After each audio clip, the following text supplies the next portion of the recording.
Puluhan aktivis Gerakan Mahasiswa Nasional Indonesia atau GMNI cabang Jember, Jawa Timur berunjuk rasa menolak tambang di pesisir pantai selatan karena tambang dinilai dapat merusak lingkungan dan merugikan masyarakat. Aksi ini dilakukan untuk menolak segala bentuk aktivitas tambang di pesisir pantai selatan.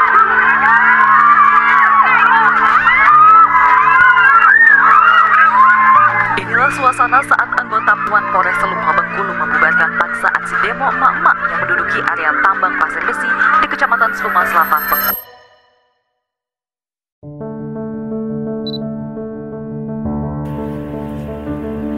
Inilah wajah bumi yang telah terkoyak. Pertambangan besar-besaran meninggalkan jejak luka, tanah retak, sungai tercemar, dan hutan yang lenyap. Apakah kita hanya bisa diam dan menyaksikan? Pemerintah akhirnya resmi menambah aturan kewajiban pajak untuk PT Freeport Indonesia dan perusahaan pertambangan mineral lainnya. Ketentuan peraturan perundang-undangan di bidang pajak penghasilan.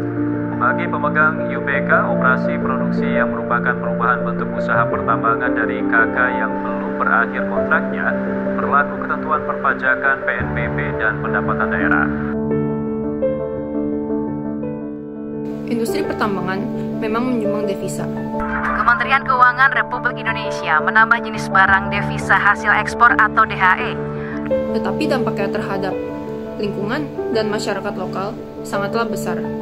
Mengutip data dari Kompas.com, lebih dari 700.000 hektar hutan telah rusak akibat aktivitas tambang. Air tercemar logam berat. Udara terkontaminasi partikel berbahaya. Lingkungan membayar harga yang sangatlah mahal. Fiscal policy, 3 roles, both on getting prices right, ensuring that distributional impacts are managed, as well as the political economy, and then of course providing good alternatives with good infrastructure. Disinilah pentingnya pajak yang adil.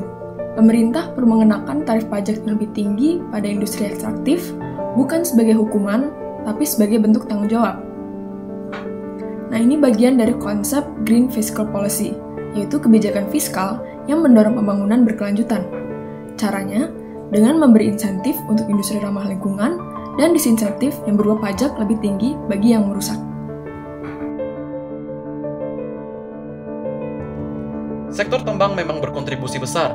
Sekitar 10,5% penerimaan negara berasal dari sektor ini pada tahun 2023. Namun, kontribusi finansial saja tidak cukup jika menyisakan kerusakan yang tak tergantikan.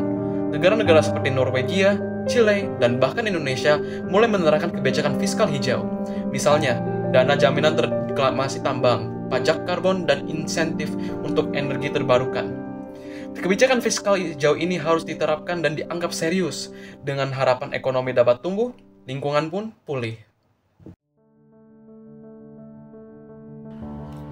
Pajak bukan hanya soal angka. Ini adalah sebuah keadilan. Allah untuk memastikan bahwa mereka yang mengambil dari bumi juga bertanggung jawab untuk memulihkannya.